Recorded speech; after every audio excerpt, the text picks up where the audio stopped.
coast of South Africa. He worked with the Council for Geoscience Mapping, the Stratigraphy of marine sediments from Cape Town to Bam's Bay.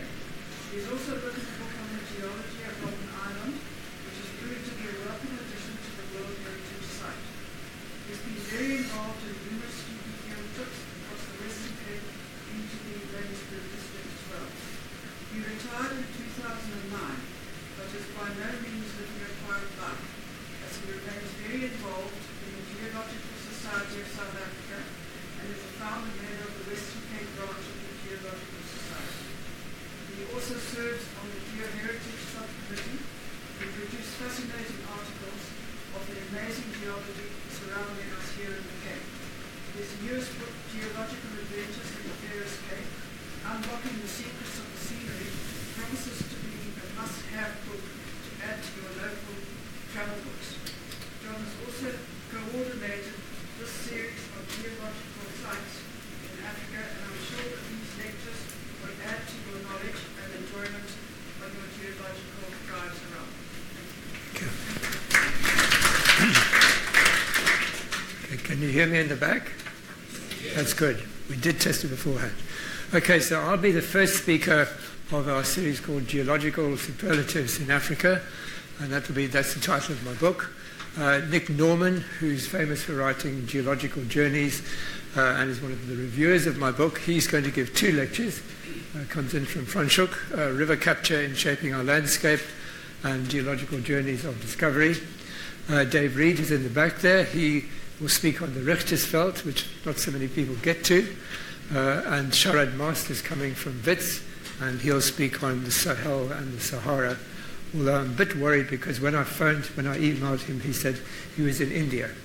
But he promises to be here. Okay, so that's the title of my book. And basically, I'm unlikely to show you anything that you haven't seen before, but I want to hope that by the end of this lecture and by the time you've read my book, you will get more value next time you look at the scene. But I want you to promise to be the passenger and not the driver. The person who suggested I write this book quite a few years ago is my wife, Phil. It's a picture of her on one of the islands off Galway Bay. It's very appropriate because her maiden name is actually Maloney, and that's where the surname comes from. And these are my reviewers. There's Nick Norman, who you'll see tomorrow and the next day. Gavin Whitfield both gave me very good advice to improve my book. But Gavin died early last year. And then this is Isaac Rust, who took over from Gavin, who's founded the geology department at PE. And then Connie de Beer is a local council for geoscience geologists who's what's called the internal reviewer. And here's 3 of us, 3 of the team of the subheritage, the heritage subcommittee. And David LaRue died late last year, so geology is a very dangerous occupation, I'm afraid. And this is Claire Browning, who's moved from the Council of Geoscience to IZICO. Okay, so this is now a basic thinking for unlocking the secrets of the scenery. There was a man called Steno about the time of Galileo in Denmark who was an anatomist. And then he then went to Paris and used to give lectures on corpses in French, which was very good. Then he went to Italy. By that stage, he was still a Protestant, and then he worked with Galileo's students, and he became a Catholic, eventually a bishop, a primitive geologist, which is what I'll talk about now, and then he died, but they're now trying to make him a saint. So he's the only geologist who's nearly a saint. So the 3 principles that he worked out are what I call childlike principles, not childish, they're childlike principles. The principle of superposition, these are all good words for Scrabble, by the way, is the oldest rocks are usually at the bottom and the younger rocks are at the top, as long as they haven't been overturned, which we can do in the Western Cape. The principle of lateral continuity means that if you've got Lion's Head and Table Mountain, they used to be connected. And the principle of original horizontality is that most sedimentary rocks, like in rivers or in lakes or in the deep sea, were originally laid down on a more or less horizontal base. So they're originally horizontal. So have you got that? Okay, so this is now the Fairest Cape. So let's illustrate that now. The principle of superposition means the rocks, the sedimentary rocks at the bottom here on the Topperberg Road are older than the ones at the top. That's a very simple thing. Lateral continuity means the rocks of Table Mountain used to be connected through to Lion's Head. But Lion's Head used to be connected to the Sierra de la Ventana in Argentina before that relatively young ocean developed, only 130 million years ago. And then Devil's Peak used to be connected to the Hottentot Solid Mountains and also to the Tygerberg. And the problem with the Tygerberg, it used to be Table Mountain, but it's lost its top, so you're too young. You missed it. Okay, this is to give you the broad perspective. This is a geological map of southern Africa. Our children live up in this area here. Our daughter lives there on rocks that are thousands of millions of years old. Our son used to live on the Barberton subgroup, even older, and they now live just down here on quite young rocks. So we're going to be dealing not with thousands of millions of years old. We're going to be dealing with this area here, where the rocks are about hundreds of millions of years old. But I'll finish off with rocks at Langebaan, which are only 5 million years old. Okay, so this is a little timeline for South African geology. We go back 4,550 million years worldwide, and then in the Barberton area, you get the first evidence of bacterial life on Earth, and you get the Richtersveld, where our gold comes from. That's about 2,700 million years old. But it's all thousands of millions of years old, but no fossils, no what we call body fossils. And then you come all the way through here, and we're about here, about 550 million years old over here, and you're all here. So, Rosemary, if you could be a naught for me, please. I don't always do this, but if I don't do it, I get complaints. Okay, this is a 5-meter ruler, and every millimeter is a million years. So this is now the birth of planet Earth, 4,550. You got that? Okay. Okay. This is more or less the rocks where my daughter lives, by 3,700 million.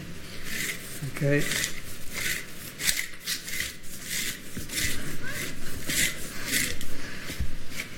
Okay. Right. Then these are the rocks of Robben Island and Greenpoint, the Malmesbury group, which I'll talk to you about, 560 million roughly. The granite that later intruded it, which you call the Cape granite, you'll see at the sea point contact, that's 540 million. And then on top of that is the bottom of the Table Mountain group sediments at about 520 million. So can you remember that? 560, 540, 520. I'm sure you can do that. It's only hundreds of millions of years old. And then later I'll go through to Langebaan, to the West Coast Fossil Park, and that's 5 million. And you're all in the last millimeter. So don't think you're old, you're young.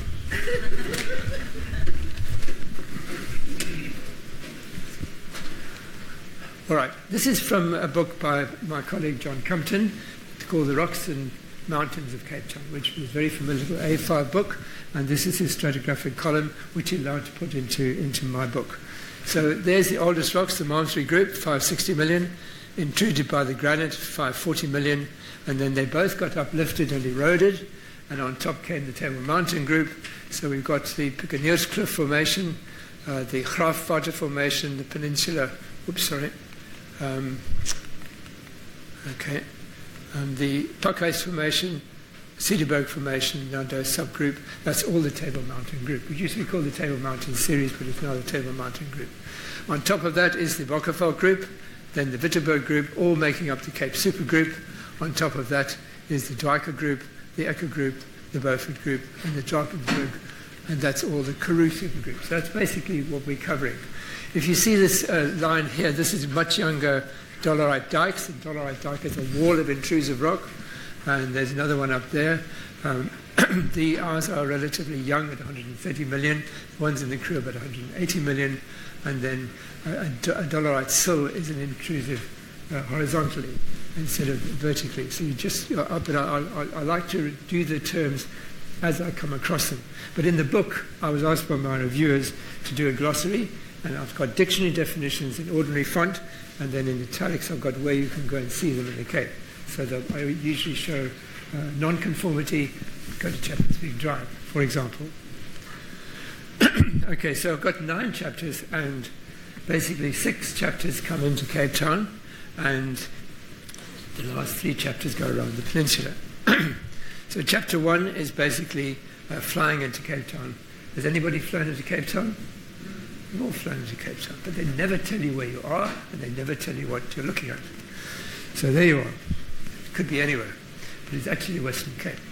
So what we've done in this book, I took Google Earth images, which are really Landsat images, and I sent them up to Pretoria, to the Council for Geoscience, and totally by remote control, by email, I asked a guy called Dirk Grobbelaar, who's their expert, to annotate them. So they were annotated by remote control.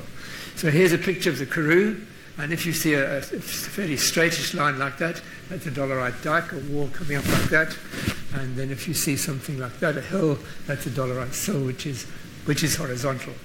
What you do need to know, though, that the dolerite is an igneous rock, and it is shallower in the crust than gabbro, which is the deeply crystallized rock. It's on its way up to the surface, and right on the surface it comes out as lava, and that is called basalt, which you're familiar with in the Drakensberg. So if you know that, then by looking at this and saying, here we've got a lot of dolerite, there must have been an awful lot of crust above it that has since disappeared, and therefore the lava of the Lesotho used to be much more extensive. So every time you look at the scenery, you've got to know what's missing up there, thanks to erosion. So this is near Fraserburg, Carnarvon, and Loxton. Okay, and then if you go across here, this is quite a place that everybody knows. Has anybody been to Three Sisters? Our stop place, Shell Garage. So there's the two roads coming in, the N12 and the N1, and you've got the railway going through there. People know this area very well, and here's the Three Sisters over here. But if you walk away from the National Road, which is over here, then you're looking back towards the south there, and there's a dolerite sill here, but it's all eroded in between. So you need to see what is not there anymore. That's what I'm trying to say. Okay, then if you go down a little bit further south, here we go with in yellow are cross sections, geological cross sections, and it's crossing the Breda River in this area here near Baines Kloof. All right, so from the aeroplane, there's Baines Kloof and there's Groenberg. And this actually means something to me in that when I went on a first-year field trip at GCT, we were taken by Professor Fuller to Baines Kloof, and he talked about Groenberg. So I remember it. So what I'm trying to say to you, if you haven't been to Varsity Institute of Geology, and some of you have, if you must first have we found out 4 weeks of a daily lecture, and then you must go into the field. So you mustn't have one or the other, you must have both, but in that order, 4 weeks of daily lectures, and then there. So in your case, you're going to have to read the glossary at least once. Maybe you should read it twice. Then you must read the book, and only then must you go into the field, and you mustn't be the driver. All right, so here is a geological cross-section. Now, this is written from a book by a guy who was always called Marty Taljaard. And Marty Taljaard actually was a professor of geology at Stellenbosch, and he wrote a book in Afrikaans called Oorberge en Vlaktes in 1948, as the Nats came in. And General Smuts, who was a great admirer of science and a great scientist in his own way, more in botany, he said to him, well, buy my book, but you must put it out in English. So it came out as A Glimpse of South Africa. It was my first year textbook in 1963. So he had cross-sections, and what we did in honor of Marty Taljaard, whose name came from Matthäus. He's not a Marty, he's actually Matthäus. And we put the standard geological colours. This is the same Dirk Grobbelaar doing my satellite images did this, and then he used to. Taljaard said the Table Mountain series, the Table Mountain group, and these are the standard geological colours on the standard maps. So what have we got here? We can illustrate superposition. The old rocks on the bottom, the young rocks on the top. We can say that the rocks were originally horizontal, but now they're tilted over, and there's a big anticline here, and there's a big syncline here. So a syncline is like a U, anticline like an arch. This has been faulted by the Worcester Fault. And you can also see that the anticline has been eroded away, so you know that you've got to look up into the sky. And Dave Reed and I were once on a first-year field trip, and Dave was explaining all about the eroded anticline. And this girl looked up and she said, I see it. Now, I like that. It appeals to me. All right. Now, this is the Shosholoza male, and we were going up and down the country because our children live so far away. I don't recommend it because one morning there was no breakfast at 7:30 and we got breakfast at 9. And I said, what is going on? He says, no, the chef forgot to defrost the wurst. So here we're looking towards the Witzenberg Mountains, and what I said was that is the focus of the 1969 earthquake. Now, who experienced the 1969 earthquake? Do you know my students never put their hands up?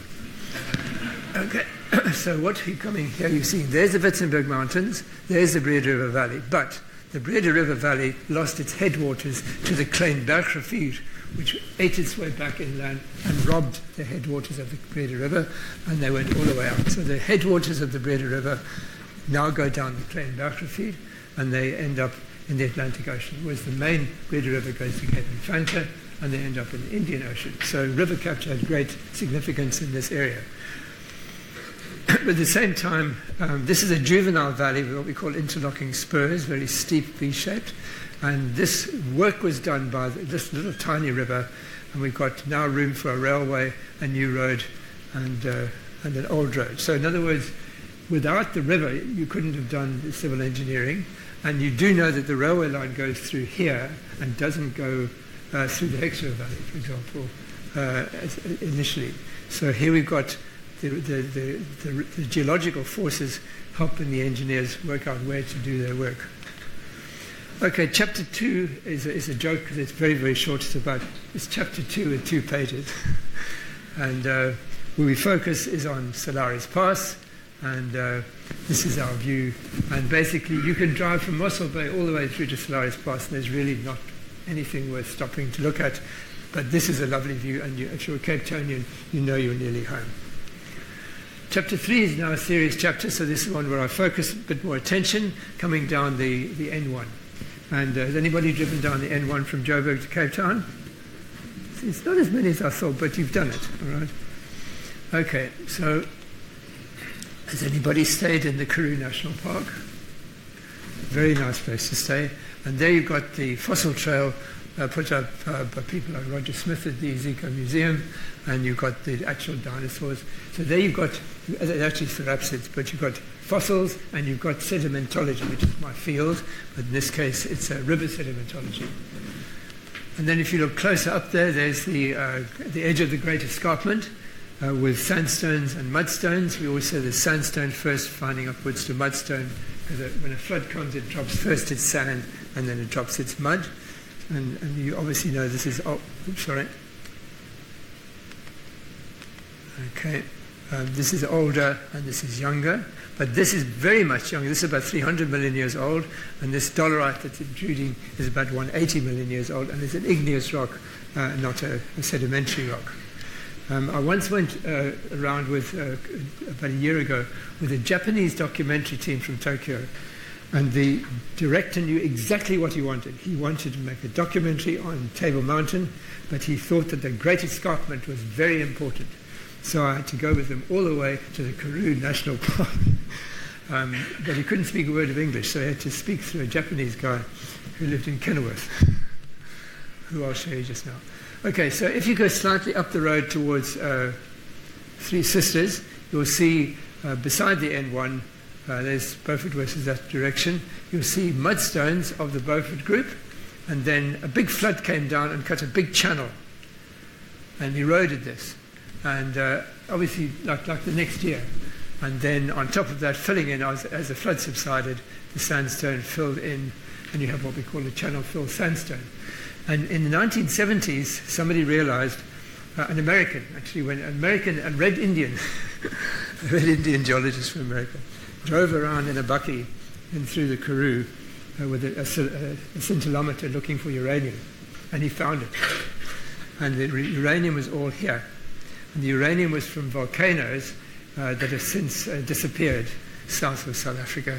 So there was a little uranium rush for a while, and they found out that there was a lot of uranium, but it was in very, very low concentrations.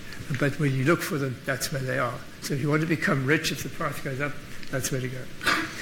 Okay, now this is now focusing on the area between Langsberg, going down the N1 to Mikey's Fontaine, north to Sutherland, the railway line comes through Maatjiesfontein, goes to a little siding called White Hill siding, and then it goes through both of them to Laingsburg.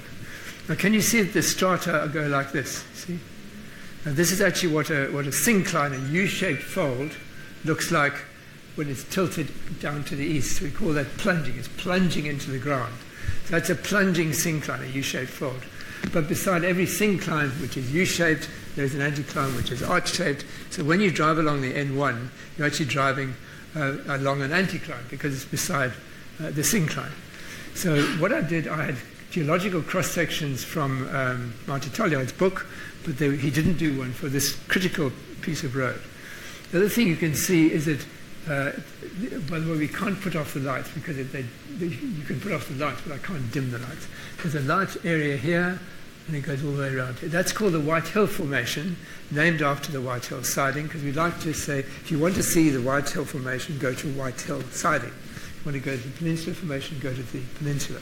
It's a little thing we've got. Now that is actually a black shale. That is actually what they could find shale gas in the Karoo. But when it weathers to a white mineral called gypsum. So it's actually just a little veneer, but that's what you can see on the satellite image.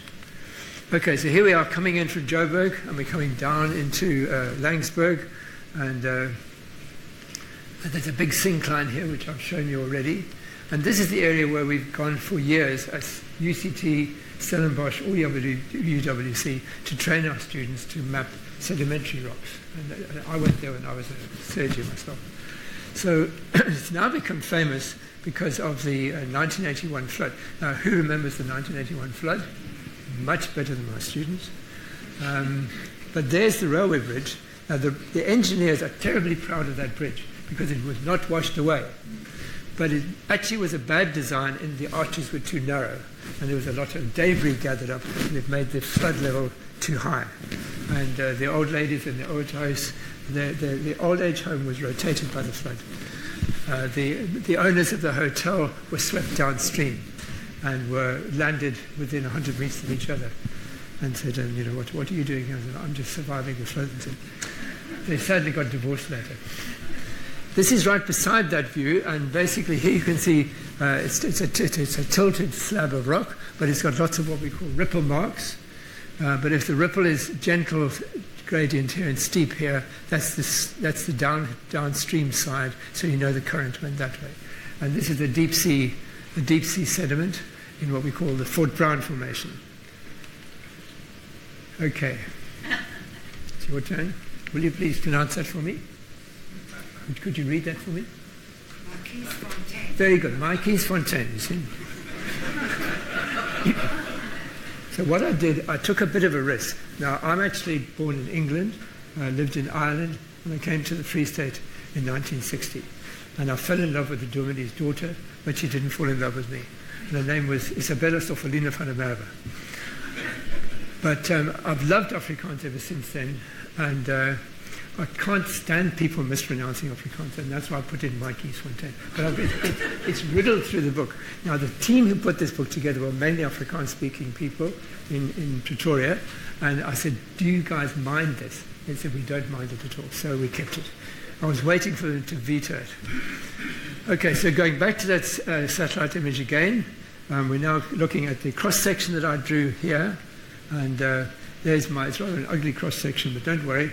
But there's the N1 and the anticline above it, which you don't think about when you're driving along, and there's a syncline beside it where the railway goes.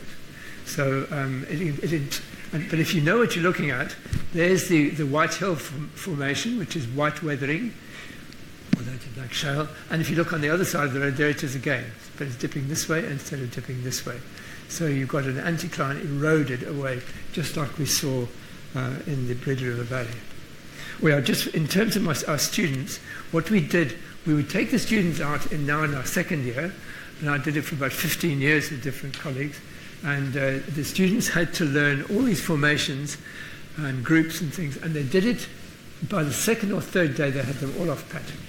And what we'd do, we'd go around, I would go around with half the group. The structural geologist about Foles, he'd go around with the other half of the group because we traveled at different speeds, we found. And then we'd walk around with the students holding their hand for the next 2 days, and then off they went and did their own thing. It was very, very maturing. And the other thing is you can see in the field, after 3 or 4 days, which guys are going to make good geologists. It's a lovely area to learn. Okay, so then this is now looking along from Micasfontein area towards Langsberg, with N2 over here.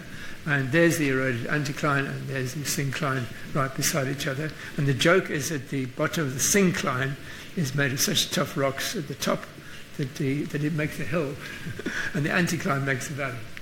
But the truth is what I've shown you just now. And there's the Whitehill Formation just over there, which goes around. And you can see it much more clearly from the road. Now, here we've got the Whitehill Formation. There it is there, all right? Black shale weathered to gypsum. What catches people's eyes all the time is this little bed here. Can you see that? And they say, what is that? And that's called the Micasfontein chert bed. Now, chert is just a geological word for microcrystalline quartz. It's very, very fine grained, probably deposited in an old lake of the past, which is not there anymore. But can you see that this is thick enough to be seen on a satellite image, but this is not thick enough to be seen? So something you can see from the road, you cannot see from the satellite. And this is not so obvious from the road, but it's very clear in the satellite image. And these are the names. So you go to the Prince Albert Formation at the bottom of the Echo group, mainly marine sediments deposited underwater in this dry old Karoo, and the Whitehill Formation, and then we've got the Collingham Formation, the Fishco Formation, and the Langsberg Formation on the top. All right, now if you go closer to Langsberg on the N1, you can see the Micasfontein chert bed much clearer there, but can you see that it's offset there? And it's offset here. So there was what we call thrusting, there was compression, and these formations were faulted. Now, I brought into the audience here a man called Pietri Prins, who's a very famous gemologist. What is Afrikaans for fault? Precies. See, fout is a mistake, but a verschuiving is a geological fault. Want iets het verskuif. So if you look at that, you can see it verskuif. All right, what is Afrikaans for a fold? Fold, F-O-L-D. F-O-L-D. I call it a plooi. A plooi. Anyway, you're not helping me.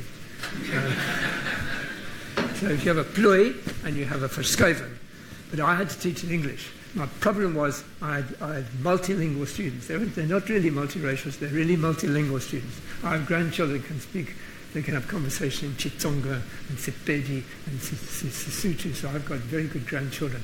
But all these guys, their home languages are Sepedi and Chitsonga. So English is not their home language. They cannot hear the difference between fault and fold. F-O-L-D and F-O-U-L-T. So it's a pity I'm not talking in Afrikaans. My geliefde taal.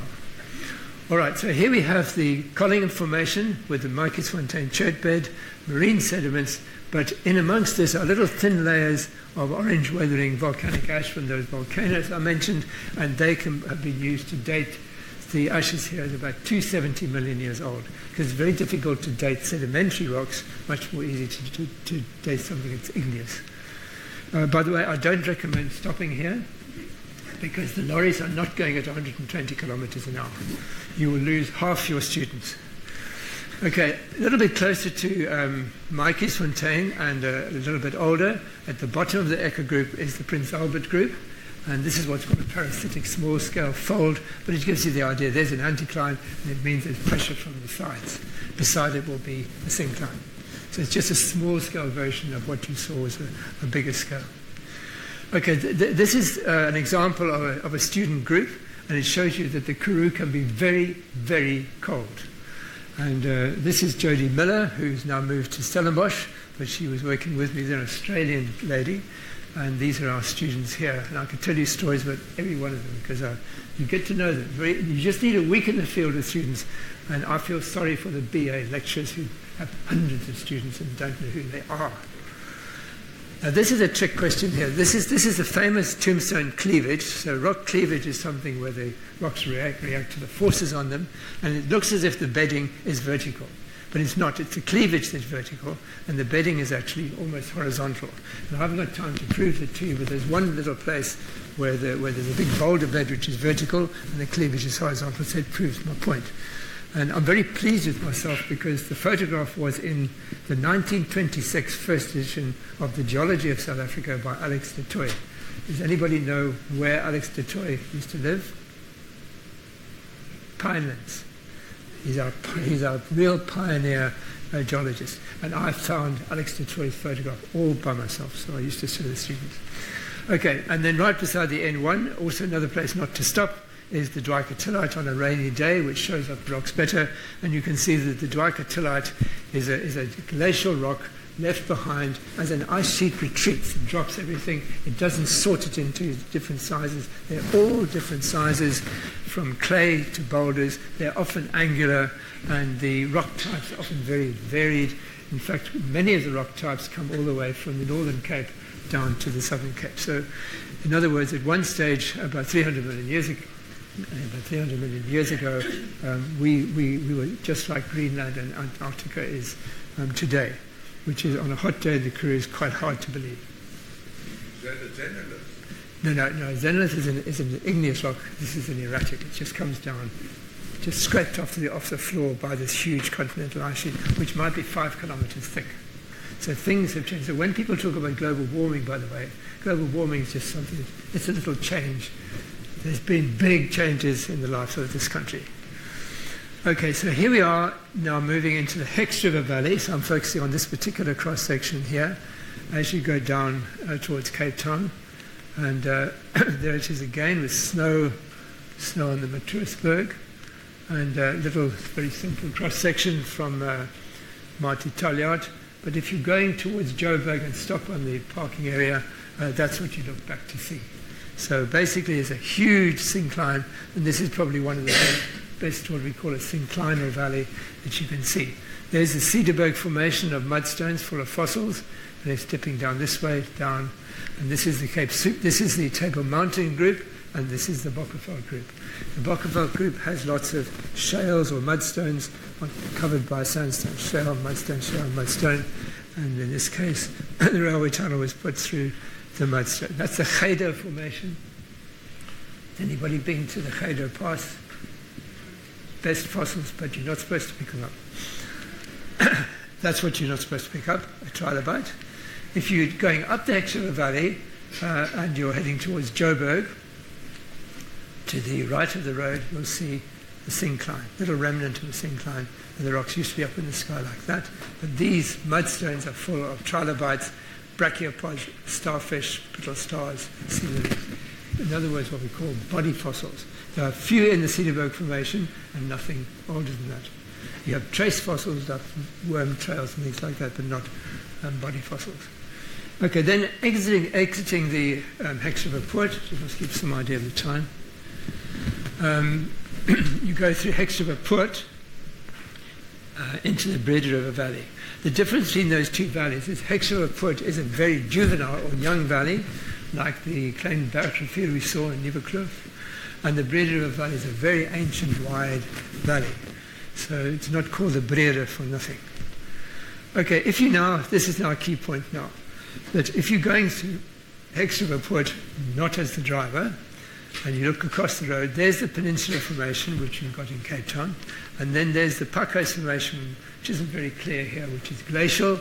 There's the Cederberg Formation, which is mudstones full of fossils, and there's three formations in what we call the Naudou subgroup. But in terms of Cape Town, that's where Cape Town's Table Mountain ends. So this is all missing from Table Mountain. Now, if you go to Gordon's Bay, you get the Peninsula Formation. There are two formations missing below that. And then there's the Cederberg Formation again, and the Naudou subgroup. This is all eroded away, but you can see it's also tilted over. Now, another little story I've got here is that I did naval training in Gordon's Bay when I was younger than I am now, and I was an ordinary seaman.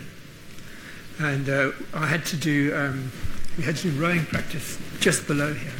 And the guy who was in charge was a guy called Martin Traynor, who's in the audience here, you see. And I recognized that this man had officer potential. Now later I got promoted to a naval seaman. He was promoted to Rear Admiral. And I liked that. I had great insight. All right, now you can look at Table Mountain. So this is the other trick. The structure of the book, which somehow my title and my structure survived 9 years of putting it together. And I said to myself, let me come into Cape Town from the hinterland, although it's actually illogical because you should always go from old to young. We tell our students you must describe things from old to young, otherwise you get confused. But in this case, you have to come in from the hinterland, so that if you look at Table Mountain, you can say, oh, sure, it's missing all that stuff that we've just seen at Gordon's Bay, and all that stuff we saw at Richtersveld and the Mitchell's Pass and places like that. So it's only got 2 formations. It's missing one underneath there, which pinches out, and it's got 3 formations, Parkhurst Formation there, and above that is the Cedarburg Formation gone, and the 3 formations of the Nardo subgroup. So it's lost 4 formations, let alone the Bockerfeld group and the Wittenberg group.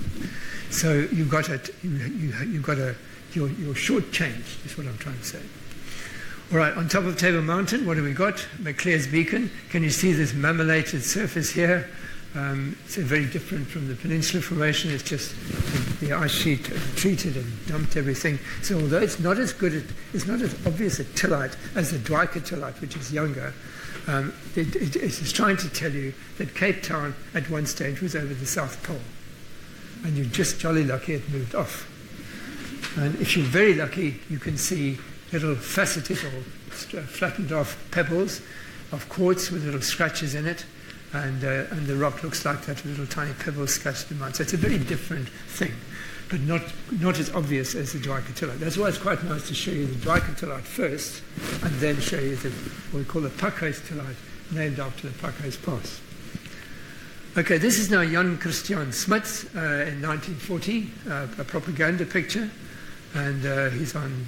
I thought he was beside McClere's Beacon, but he's actually closer to Puttercliffe Gorge. And this is what he said in a big speech to members of the mountain club who fell in the First World War. This is quoted in the book by his son, J.C. Smuts. So he says, geologists tell us that in the abyss of time, Table Mountain was much more of a mountain than it is today. And then it was more than 6,000 meters high, of which barely 1/5 remain today. And in another million years, no trace may be left of it. So in other words, our Cape Fold Belt, which you see coming in from Beaufort West, probably was as high as the Himalayas, but you're too young. You've missed it. And that's me pretending to be smart. Okay, then now that we've come out of the Richtersveld Poort on the N1 still, there's the mountains. And this is Table Mountain Group, dipping towards that way there, towards the north. Underneath it is the older Malmesbury Group. And this is basically the same geology as Devil's Peak, but instead of being horizontal, it's tilted over. And then moving a little bit further down, there's a long cross-section through the Red River Valley, and from Marty Talliard's book again, and you're going from these mountains here, and there's the Worcester Fault. And it dropped down these rocks, so these rocks are now down here, these rocks are now down here, these rocks are down here. So this is the whole Cape supergroup here is dropped down, and there's the Karoo supergroup, which has been eroded from up top here. This is probably a throw, as we call it, of 5,000 meters. This is when Gondwana, the supercontinent, broke apart, and there have been a lot of earthquakes at the time. So when there was an earthquake in 1969, that was just a little adjustment from an area that has had much bigger faults in the past. By the way, I was busy showing some people in my Probus Club the rocks here, and we did a U-turn, parked the car, and a taxi came right around the corner and crashed into us, head-on collision. And I was in the back seat with safety belts. My driver was concussed, and the other lady had a cracked rib. But we survived to tell the tale. But I wrote to my editor, I said, can we please get my book out, because I nearly died. Okay, this is what the Worcester Fault looks like from the air. In other words, you actually can't see it. There's the N1 road, there's the railway line, there's the old rocks uplifted on the north, and these are the young rocks down on the south. And then to the north of the road, there's the Malmesbury group, like we got in Devil's Peak, and there's Table Mountain group on top, like we got in Table Mountain. This is the uplifted side, and then on the other side, it's downfaulted. These rocks are much, much younger, of the Enon formation of what we call the Utenay group. So these are Cretaceous from the time of split up of Gondwana. As you get through to Detroit's Cliff, the rocks are what we call duplicated by faulting. There's your marker bed, the Cedarburg Formation. There it is again, and there's a big fault going through here. So, but definitely you mustn't be driving when you're looking at that because it's exactly 90 degrees. You get through, I'm speeding up now, you go through Detroit's Cliff, and if you're at the end of it, having gone through the famous tunnel, then this is the view that you see. And what you've got here is that in the Cape area, there's what we call a suite of granites. We're calling it the Cape Granite Suite. And this is the Paarl Pluton. So Pluton, named after Pluto, the god of the deep. That was deeply buried in the crust. It has now been uplifted. It's lost a lot of roof rock, as we call it, maybe 10 kilometers. But it's got quite a nice shape on it. It's still got the original shape. It's like a big rugby ball, which I'm sure the guys in Paarl are quite pleased to know. And there we are looking down towards Table Mountain. By the way, this is the ground covered by Charles Darwin on a 4-day field trip on horseback. He went Cape Town to Paarl, which he loved, Paarl to Franschhoek, which he hated, Franschhoek to Hoek, and then he went on the 4th day back to Cape Town. He should have gone to the Karoo because he wanted to see wild animals, which were shot out shortly thereafter. Now, if you go to Chapman's Peak Drive, looking from the air, you can see our Pluton, which is a peninsula Pluton, and it hasn't got this original shape on top. It's been eroded and flattened. It's tilted a bit to the south, and there's the Table Mountain group on top of it. So now this is missing from the top of Paarl Rock. And then here we are on top of Paarl Rock ourselves. So there's some famous people here. This is Rosemary Smythe, who introduced me. Saran Sesford used to run our branch. I'm going to visit her in England in June. John Compton, who wrote the book, myself. And this is Dave Broad, used to, and his wife Pam. He used to work for Sukor, and I gave him a copy of my book, and he went through it with a fine tooth comb and scribbled all over it and found this mistake and that mistake. And then he wouldn't take a replacement. He got quite attached to his copy that he'd scribbled all over. Okay, chapter 4 comes down past the Cedarburg. This is very quick. You're just looking across the valley to the mountain there with Bokkerveld in the middle. So it's another synclinal valley, and there's the Clan William Dam. And behind you is the little town called Graafwater, which is where the name comes from, for the Graafwater Formation.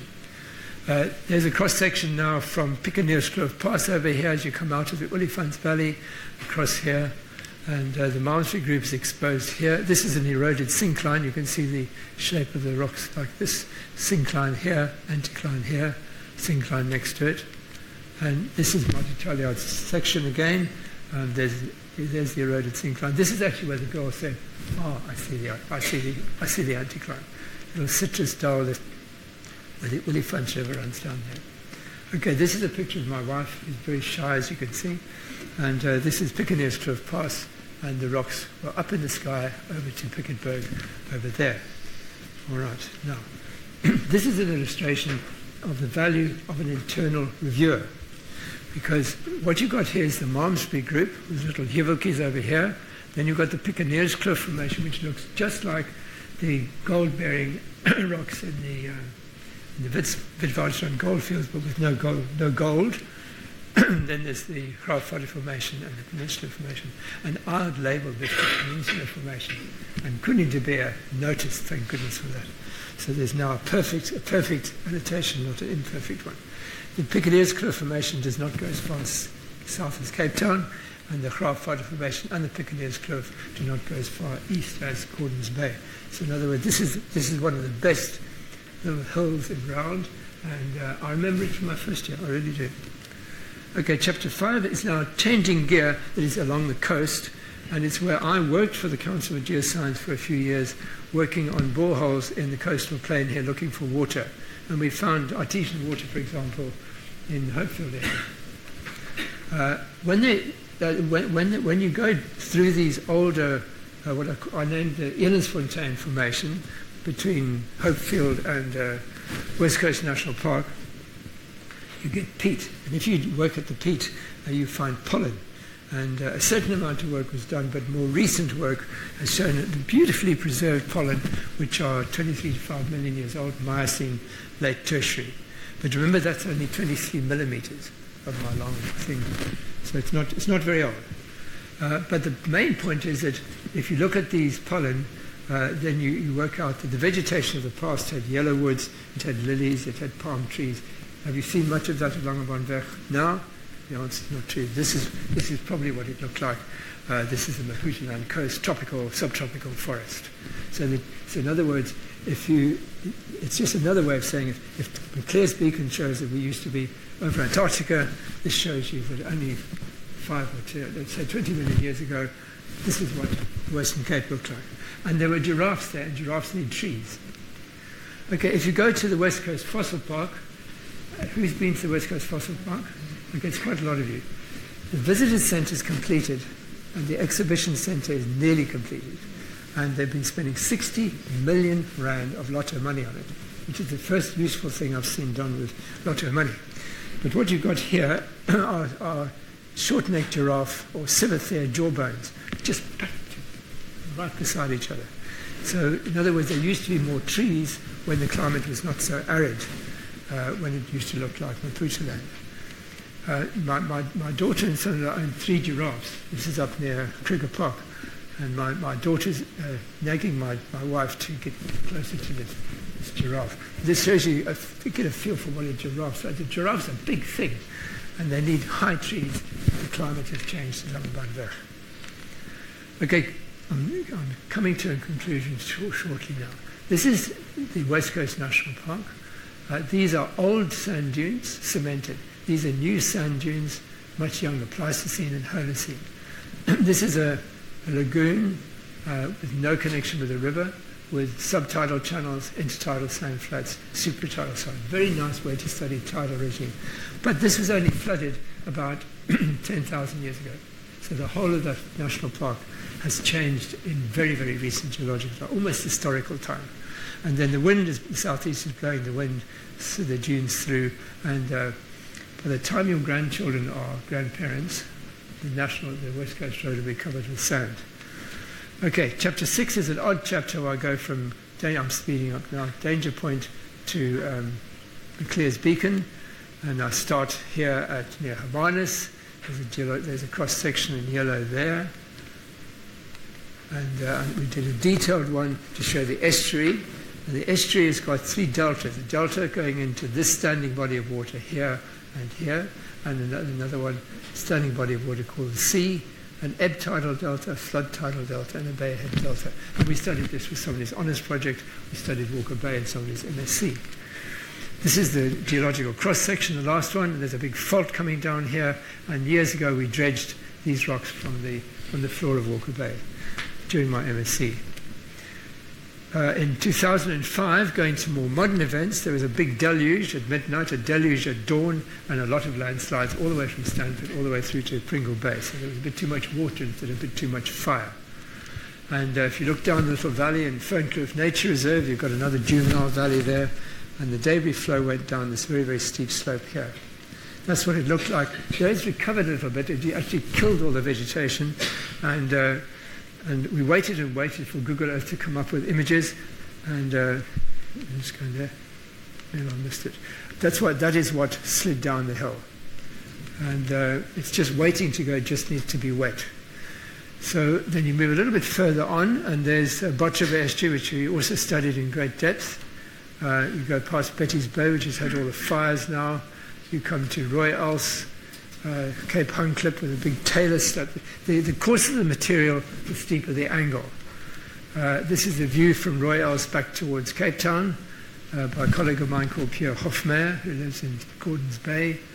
And then at Kuchel Bay, the Malmsbury group is there again, but it's the anticline is tilted into the mountains, and that's what you can see there. This is the Malmsbury group. There's the Peninsula Formation, but this is all tilted into the hill, plunging using the same language. That's the Talus forming a tailless fan, which is just rockfall debris, and that's what falls onto the road regularly. And then here's just a little detail. There's the modern boulder beach, and there's an old boulder beach, which looks like that, on bedrock like that. So sea level used to be 20 meters higher than it is today. But at the same time, it used to be 120 meters lower, making False Bay drier only about 20,000 years ago. So the sea level is always changing. By many, many meters, by tens of meters, so don't worry about a few meters. It's nothing. And then looking across to Cape Point, we come to chapter 7, which goes to Robben Island. I go to Robben Island every year, and several people here have been on it. There's Munro Bloch, who's in the audience here. This is Charlotte Honeyball, who's running the Friends of South Africa Museum, and we go there overnight. This is my wife overnighting with me. And this lady here is called Dr. Daphne Lyle, who's a local doctor who grew up in Hoopstad, which is part of the story. And she is the great-great-granddaughter of Sir Charles Lyell, who wrote the first geology textbook, which was taken to sea by Charles Darwin. And Charles Darwin looked like that when he came here in 1836. He was a handsome young man, and I went to his home with my wife in Kent. The geological map of the Cape Peninsula shows chapter 8, the Atlantic coast, chapter 9, the False Bay coast, the last chapter. That's the Sea Point contact, the very famous. This is a world-famous contact, and it's quoted all over the world. And this is what the rocks look like. The younger granite is intruding into the older Malmesbury group, and the rock we call it is a migmatite. When I went to Cambridge to the museum there, the Sedgwick Museum, they had a sample of migmatite collected by Charles Darwin, and they labelled it migmatite, which is correct. And then they labelled it South Africa and didn't say Sea Point, which I thought was a bit casual. So I pulled the leg of the curator. So Darwin got there before you did. And this is a picture taken at Cape of Good Hope of an Irish relative of mine and her friend. These two girls are nurses who went to work with my daughter for 4 months near the Kruger Park. And good for them. So I call them leprechauns. And then on a trip with the Friends of the Coastline of Simonstown, there's the new lighthouse at Cape Point.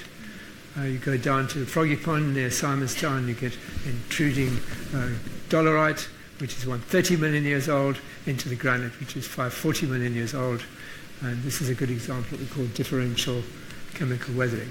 So I say, enjoy exploring the Cape. There's the book, a picture of me in the Negev desert beside the grave of David Ben-Gurion, and taken by my wife.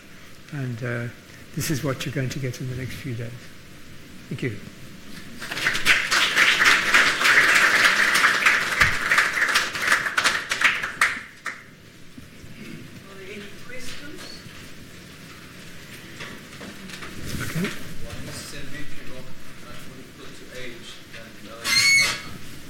Okay, so I'll answer you. I tend to be a bit.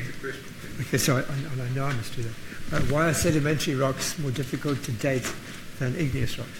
Okay, when you date an igneous rock, you usually aim for a mineral called zircon, but not always. And then if you get its age from radiometric dating, it's the age of its crystallization. As soon as it cools, it crystallizes. You see? But if you've got a sedimentary rock, then it's got minerals that have been recycled and recycled and recycled. So to illustrate the point, a German colleague of mine who's now left UCT, she took some rocks that we got at Oakapseweg, where you've got the top of the Graafvader Formation and the bottom of the Peninsula Formation, and we took zircons out of the one and zircons out of the other. Okay, so far so good. You have to crush them for a few seconds, and that destroys the cement, but you mustn't destroy the crystals. Anyway, so then we dated the one, and there's basically a 10 to 20 million year old time difference for the ages of the zircons in the top of the Graafvader and the bottom of the peninsula. But the complicated point is most of the zircons were 2,000 million years old, and so you ignore those ones because they're patently recycled. And then you would see, what is the age of the youngest zircon? You have to date 100 zircons, and then you say, well, it's probably just a little bit younger than that. So it's more. You have to get a lot of dates, then you have to discard most of them and take the youngest one, and then you have to qualify that. So you have to be, you sound much more vague talking about dating sedimentary rocks than igneous rocks. And Dave Reed at the back there, for example, one of his many achievements was to date the dolerite ducks. And his first dates were the earliest dates that were